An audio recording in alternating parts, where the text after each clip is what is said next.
My question is primarily, I'm seeing changes in my children. Stress manifests in different ways, sometimes physical health things, night waking. The other child's talking about wanting to go to school, and I want to know what I can do to meet their needs more. I have my own personal level of personal frustration where in my full-time housewife role of continuously picking up the house and preparing meals and everything, the work I do, there's nothing tangible, there's nothing to see at the end of the day to make me feel like I've accomplished something. And when my children continue to be stressed out or waking at night, I'm wondering, where am I? How can I cope with what's going on? It is most important that you understand first that it is not your responsibility to pave a pathway for your children. They are here wanting to make their own way. Truly they are. But as you are interacting with them, and as they are interacting with others, even as they are interacting psychically with mass consciousness, it is not unusual that they would be aware of and affected by peak times of high offering of energy. And we would say that that is what is happening. That is what is affecting them. That is what is the catalyst behind all of it. Now, as you are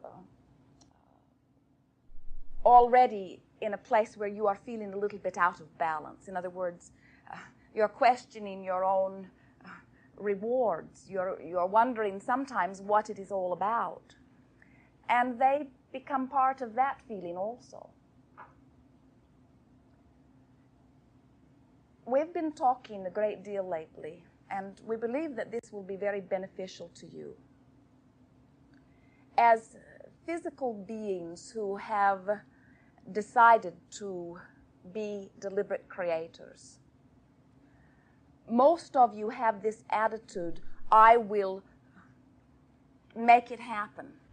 I will go after it.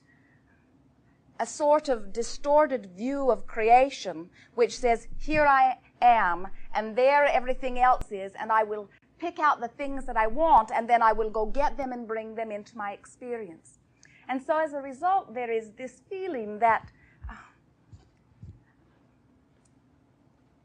rather than attracting or allowing well-being, wellness, abundance, balance, there is this feeling that I must trample or stamp out or eliminate the opposite of it. In other words, you have a war on poverty, you have a war on drugs, you have a war with other nations who are ideologically differing from you.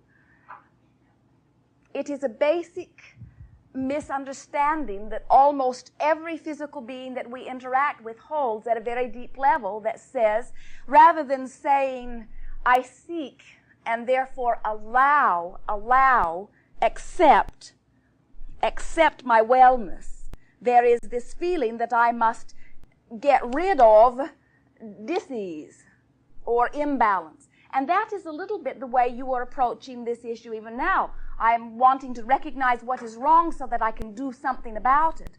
And what we are saying is, rather than identifying that something is wrong and then taking action to do something about it, instead, focus upon well-being. What your children are wanting to hear from you is, all is well. It's all right. Everything is all right. That is the attitude that you are wanting to offer to them. But if you don't feel that way, your words are not going to make any difference, you see. And so very often your little ones are a reflection of the dis-ease, and we don't mean illness, we mean the lack of ease within your own being. We have been encouraging an exercise for this very situation, where you put yourself in your bed. You see, let us back up a little bit.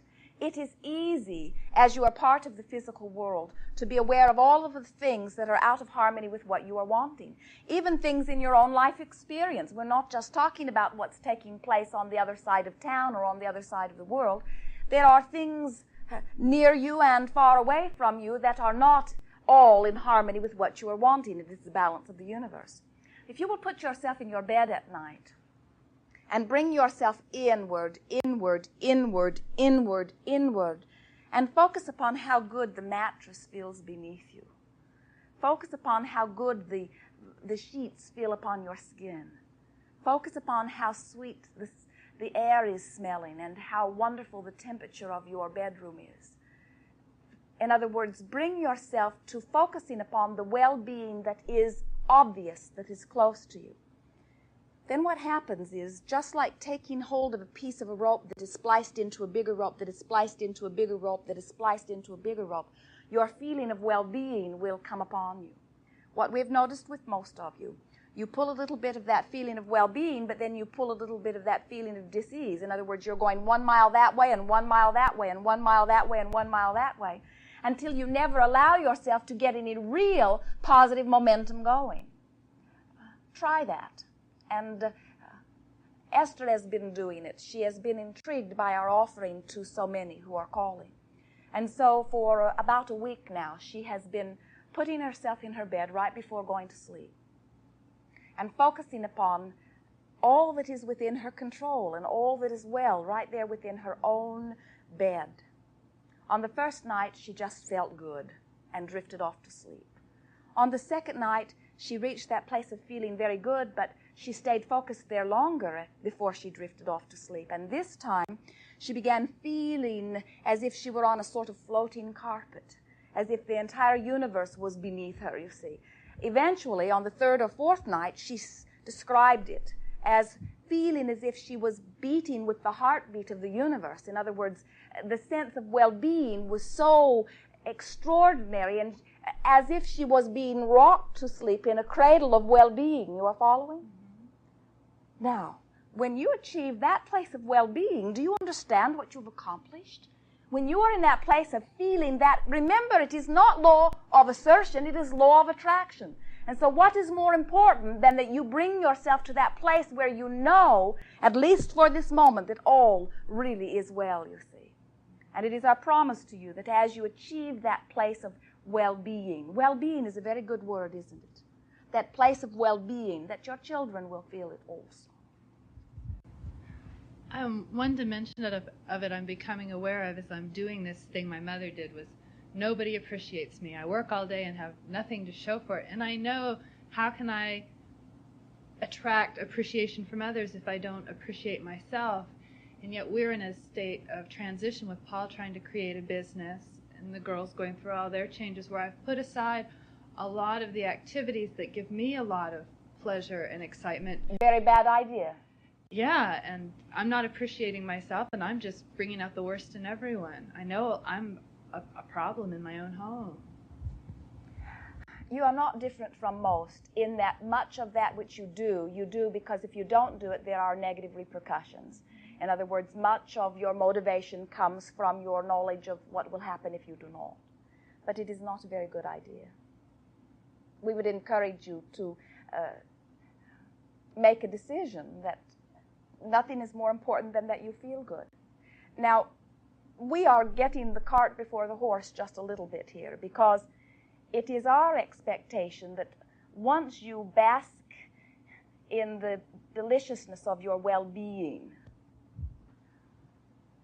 as you bask in that spirit of well-being, what you will discover is all other things will fall into alignment.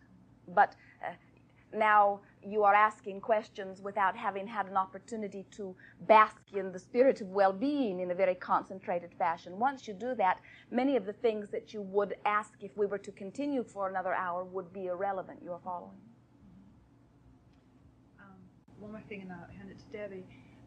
Well, I've been trying to enhance my own sense of well-being by maybe creating more structure in the household, a clear sense of expectations, like when I might expect this segment to be family time or this segment to be my time, but I get resistance from other family members. And even from the school that Danielle goes to, Danielle is resisting the structure of being there every day for 3 hours, and she seems to feel that's an infringement of her freedom. I'm trying to find a balance between freedom and structure in our lives, having clear expectations, but still letting everyone act spontaneously and get what they want.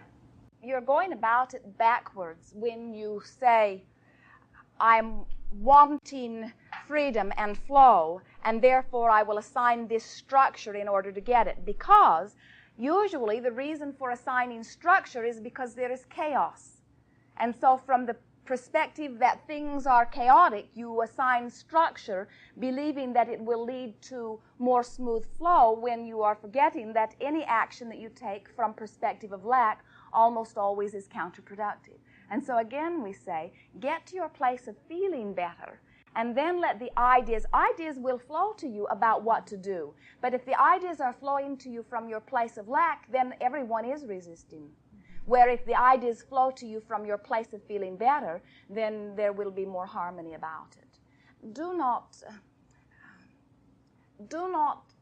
believe that saying no means disharmony. Because sometimes saying no is offered with the attempt of finding greater harmony. Just relax in all of this and don't try so hard, and get yourself into a place of feeling better, and then watch things open up for you. When you're feeling good, doors are opening, and everyone in your experience is more cooperative. But when you are feeling uncomfortable, then doors are closing, and many of those in your experience are not very cooperative. And then you notice they're not cooperative. You see, you have hold of that rope that is pulling in more and more that you don't want. And so let go of it altogether. Don't try to manage it into alignment. You can't. Let go of that rope altogether and get a little piece of the one that feels better and begin pulling it in. We're wanting so much for you to hear what we're saying, because we have been witnessing it in such a very powerful way with so many with whom we are interacting. So many are experiencing what they don't want, whether it is the lack of a relationship or the lack of bodily conditions that they seek or the lack of financial resources that they want, or a combination of some of all of those things. And then as physical creatures, they set out to do something about it, and we say, give it up. From that perspective, anything that you do is just going to get you more mired down in the mud. Just relax, take a vacation, give yourself a break, lay in your bed a little bit and find your place of well-being, and then follow your inspired action and see how much better it goes. I feel like I'm not fulfilling my responsibilities, when the house looks like hell and the wash is piled up to here, and I say, well, I need some time to feel good. I'm having a hard time letting that go enough to feel good. You see, you have noticed that under those conditions you don't feel good either. In other words, you're not seeking freedom from organization. You're not seeking freedom from a well-running home. You're seeking freedom from operating from lack. That's what you're seeking. We're not saying walk around in the muddle and rationalize that you're doing this for me, or I'm doing this for myself, because that doesn't make you happy either. Get yourself in that place where you are feeling better, and then you will be inspired to action, and you will find yourself joyfully doing that. You see, if you're waiting around for someone else to pat you on the back in recognition of what you have accomplished, for the most part you will have a very unfulfilled life, because nobody understands the value of what you have done, because nobody understands the intentions that you held, you see. Nobody, not even those that live with you.